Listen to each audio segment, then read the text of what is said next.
नमस्कार मित्रांनो, मी प्राध्यापक संतोष बोर्डे आपलं बोर्डेज करिअर अकॅडमीच्या यूट्यूब चॅनलवर स्वागत करतो. मित्रांनो, IBPSचे जे नोटिफिकेशन्स आहेत ते एका पाठोपाठ एक मित्रांनो यायला सुरुवात झालेली आहे. आधी IBPS RRBचं नोटिफिकेशन मित्रांनो मल्टीपर्पज म्हणजे असिस्टंटचं क्लर्कचं आपण ज्याला म्हणतो सोबत स्केल 1चं हे नोटिफिकेशन पब्लिश झालेलं होतं. त्याची लास्ट डेट ही 30 जून होती मित्रांनो. आणि आता लगेच IBPS क्लरिकलचं जे नोटिफिकेशन आहे IBPSच्या कॅलेंडरनुसार हे नोटिफिकेशन सुद्धा मित्रांनो आउट झालेलं आहे. आज या व्हिडिओमध्ये या IBPSच्या नोटिफिकेशन बद्दल पूर्ण माहिती आपण घेणार आहोत. बोर्डेज करिअर अकॅडमीच्या यूट्यूब चॅनलला जर आपण पहिल्यांदा व्हिजिट करत असाल तर बोर्डेज करिअर अकॅडमीचं यूट्यूब चॅनल सबस्क्राईब करायला विसरू नका, ज्याची लिंक डिस्क्रिप्शन बॉक्समध्ये दिलेली आहे. सोबत हे जे PDF आहे IBPS क्लरिकलचं आलेलं त्याची लिंक पण मित्रांनो डिस्क्रिप्शन बॉक्समध्ये दिलेली आहे. चला बघूया की या नोटिफिकेशनमध्ये महत्त्वाचे काय पॉईंट्स आहेत जे आपल्याला लक्षात ठेवायचे आहेत ऑनलाईन रजिस्ट्रेशन करताना. बघूया मित्रांनो. बघा मित्रांनो, इम्पॉर्टंट तारखांपासून आपण सुरुवात करू. इम्पॉर्टंट डेट्स बघा मित्रांनो, याच्या ऑनलाईन ऍप्लिकेशनला ही सुरुवात झालेली आहे. म्हणजे आजपासूनच 1 जुलै 2024 आजपासून सुरुवात झाली आहे. 21 जुलै ही त्याची लास्ट डेट आहे मित्रांनो. त्यानंतर याचं जे कॉल लेटर आहे ते डाउनलोड तुम्हाला कधी करायचं आहे आणि याची एक्झाम कधी होणार आहे. तर कॉल लेटर प्रिलिमिनरीचं ऑगस्टमध्ये डाउनलोड करायचं आहे. त्याचं कारण असं आहे कारण ऑनलाईन एक्झाम मित्रांनो ऑगस्टमध्येच याची आहे. ऑगस्टमध्ये 24-25 अशी त्याची तारीख मित्रांनो आहे. ऑगस्टमध्येच प्रिलिमिनरी एक्झाम आहे. थोडक्यात नेक्स्ट मंथमध्ये याची प्रिलिमिनरी एक्झाम आहे. यानंतर मित्रांनो याचा जो रिझल्ट असेल प्रिलिमिनरीचा तो सप्टेंबरमध्ये लगेच लागेल. आणि इथे तुम्ही जर बघू शकत असाल तर मेन्सची एक्झाम जी आहे ती ऑक्टोबरला मित्रांनो मेन्सची एक्झाम त्याचं कॉल लेटर डाउनलोड करायचं आहे आणि त्याच महिन्यामध्ये मेन्सची एक्झाम होणार आहे. थोडक्यात सगळ्या डेट्स या फिक्स आहेत.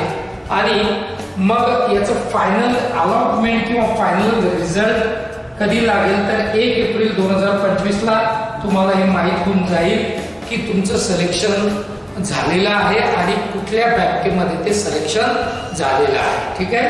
तर 1 एप्रिल 2025 ला पूर्ण प्रोसेस कंप्लीट झालेली असेल. चला मित्रांनो पुढे बघूया. महत्वाचे जे पॉइंट्स आहेत ते आपण कव्हर करून घेऊ. आता याच्यामध्ये वॅकन्सीज किती आहेत. नंबर ऑफ वॅकन्सीज ज्या आहेत मित्रांनो संपूर्ण जागा ज्या आहेत त्या 6128 इतक्या जागा आहेत. त्या पूर्ण जागा ज्या आहेत त्या इतक्या आहेत. मग त्याच्यामध्ये स्टेट वाईज जागांची जागा ज्या आहेत त्या दिलेल्या आहेत. जसं की इथे बघा तुम्ही आंध्र प्रदेशमध्ये SC 18, ST 11, OBC 24, EWS 8 आणि जनरल कॅटेगरीच्या ज्या जागा आहेत त्या बघा मित्रांनो 1 जागा आहे. असं आपला 43 जागा आहेत. अशा टोटल ज्या वॅकन्सीज आंध्र प्रदेशमध्ये आहेत त्या 105 या वॅकन्सीज आहेत. अशा वेगवेगळ्या स्टेटमधल्या या वॅकन्सीज इथं मेन्शन केलेल्या आहेत.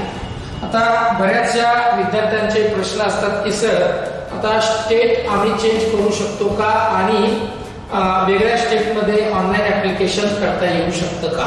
बिलकुल मित्रांनो करता येऊ शकतं, परंतु अडचण ही येऊ शकते की लँग्वेज प्रोफिशियन्सी टेस्ट असते.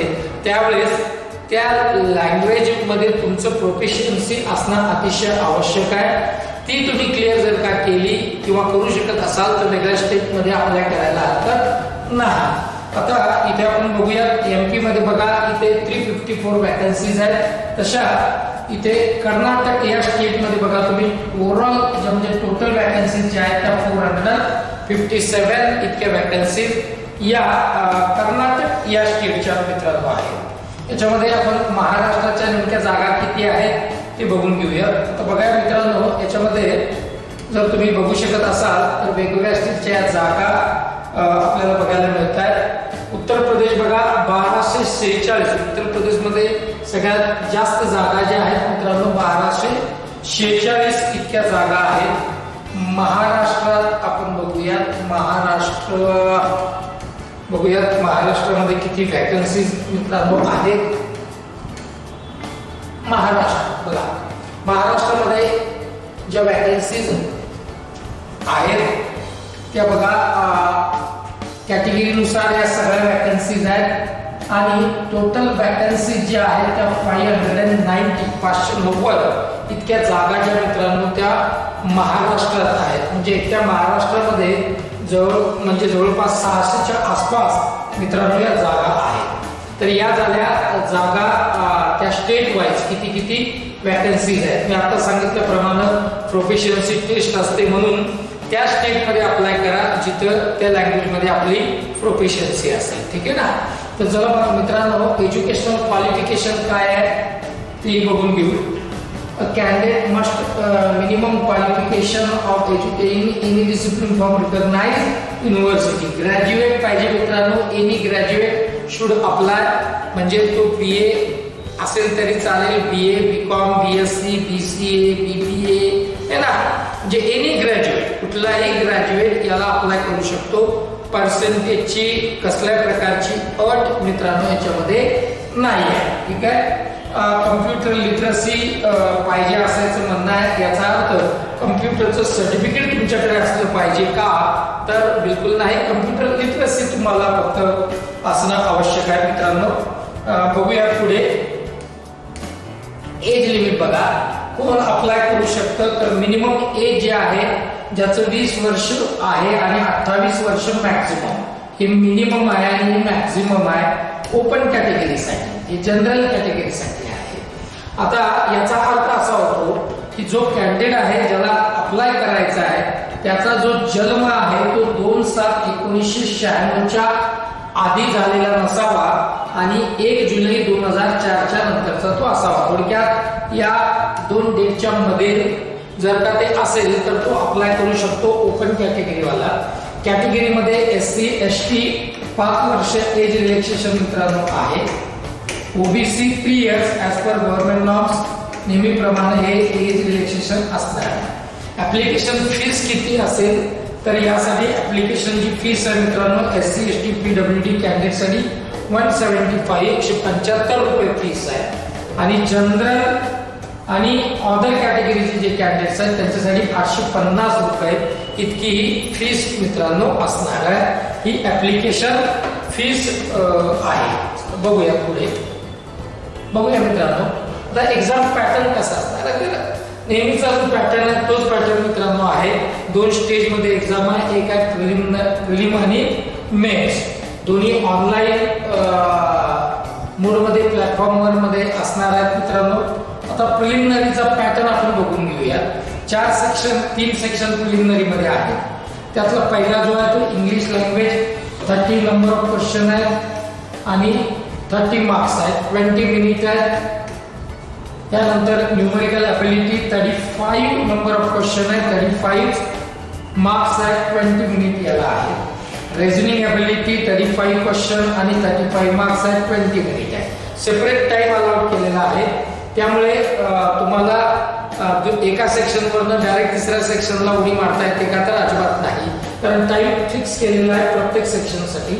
1 तासाचा वेळ आहे मित्रांनो. 20-20 मिनिटं जरी पकडली तिघांसाठी जे आहे टाइम अलाउड केलेला त्यानुसार 1 तासाचा म्हणजे 60 मिनिटचा वेळ आहे. हा झाला प्रिलिमिनरीचा पॅटर्न. आता प्रिलिमिनरीची जी एक्झाम आहे मित्रांनो ही फक्त क्वालिफाईंग आहे. क्वालिफाईंग आहे म्हणजे तुम्हाला फक्त याला क्वालिफाय करायचं आहे. ही क्वालिफाय झाल्यानंतरच तुम्हाला मेन्सला मित्रांनो अपियर होता येणार आहे. तर मेन्सचा पण आपण एकदा पॅटर्न बघून घेऊ.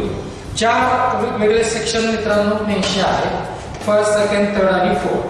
त्याच्यामध्ये रिझनिंग ॲबिलिटी आणि कम्प्युटर ॲप्टिट्यूडचे काही क्वेश्चन्स असणार आहेत. नंबर ऑफ प्रश्न 50 आहेत. मॅक्झिमम मार्क्स 60 आहे. बघा 50 प्रश्न आहेत आणि 60 मार्क आहेत. 45 मिनिट म्हणजे 45 मिनिटे याला फिक्स अलाउड केलेला टाइम आहे. इंग्लिश लँग्वेज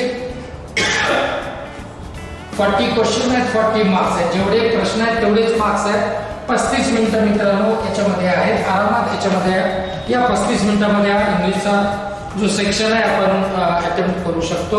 50 क्वेश्चन आहेत. क्वांटिटेटिव्ह ॲप्टिट्यूड म्हणजे मॅथ्सला आणि 50 मार्क आहेत. 45 मिनिटं मित्रांनो याच्यामध्ये आहेत. आता GS आहे जनरल अवेअरनेस ज्याच्यामध्ये करंट अफेअर्स ला चांगलं वेटेज मित्रांनो असतं. आणि मागच्या एक 6 महिन्याचं करंट अफेअर्स तुम्हाला आतापासून तयारी करायची आहे. म्हणजे प्रिलिमिनरीची तयारी ज्या दिवशी तुम्ही सुरू कराल किंवा तुम्ही ऑलरेडी सुरू केलेली आहे त्याच वेळेला तुम्हाला या जीएसचं पण प्रिपरेशन ला सुरुवात करायला पाहिजे. थोडक्यात मेन्सचं पण प्रिपरेशन हे at the time of preliminary, जेव्हा तुम्ही प्रिलिमिनरीचं प्रिपरेशन करता त्याच वेळेस मित्रांनो सुरू करायचं. याला 35 मिनिट आहे. असे टोटल नंबर ऑफ मार्क्स मित्रांनो 200 आहे. 160 मिनिट याच्यासाठी आहे. 190 हे क्वेश्चन्स मित्रांनो याच्यामध्ये असणार आहे. ठीक आहे. आता बोर्डेज करिअर अकॅडमीची या सगळ्या IBPS क्लरिकलचं ज्या 6128 वॅकन्सीज आहेत याच्यासाठीची जी बॅच आहे ऑनलाईन आणि ऑफलाईन या दोन्ही प्लॅटफॉर्मवरती होणार आहे. तर मित्रांनो एक बॅच ही आज 1 जुलै 2024 पासून सुरू झाली आहे आणि सेकंड बॅच जी आहे ती 7 जुलै पासून सुरू होणार आहे. तर तुम्ही यालाही जॉईन करू शकता आणि एक पोस्ट आपल्याला मिळवायच्या या दृष्टीने डेडिकेटेड कोचिंग तुम्ही बोर्डेज करिअर अकॅडमीकडनं तुम्ही घेऊ शकता. बाकी डिटेल बॅच बद्दल जर का तुम्हाला काही इन्फॉर्मेशन पाहिजे असेल तर डिस्क्रिप्शन बॉक्समध्ये कॉन्टॅक्ट नंबर दिलेले आहेत. तुम्ही त्या कॉन्टॅक्ट नंबरवर कॉन्टॅक्ट करून तुम्ही पूर्ण माहिती घेऊ शकता किंवा बोर्डेज करिअर अकॅडमीची मेन ब्रँच छत्रपती संभाजीनगरमध्ये उस्मानपुरामध्ये आहे. तिथे डायरेक्ट व्हिजिट करून सुद्धा आपण याची माहिती मित्रांनो घेऊ शकता. तर हे महत्त्वाचे पॉइंट सगळे आपण आता कव्हर केलेले आहेत. आता मित्रांनो या व्हिडिओच्या संदर्भात किंवा IBPS क्लरिकल 2024चे जे नोटिफिकेशन आलेलं आहे जास्तीत जास्त उमेदवारांपर्यंत शेअर करायला विसरू नका. आणि याच्या रिगार्डिंग जर का तुम्हाला काही याच्याशी निगडीत जर का काही तुमचे डाऊट्स असतील तर कमेंट बॉक्समध्ये कमेंट करा मित्रांनो, जेणेकरून त्या डाऊट्सवर सुद्धा व्हिडिओ करता येईल. तर चला मित्रांनो इथेच थांबतो. जय हिंद, जय महाराष्ट्र.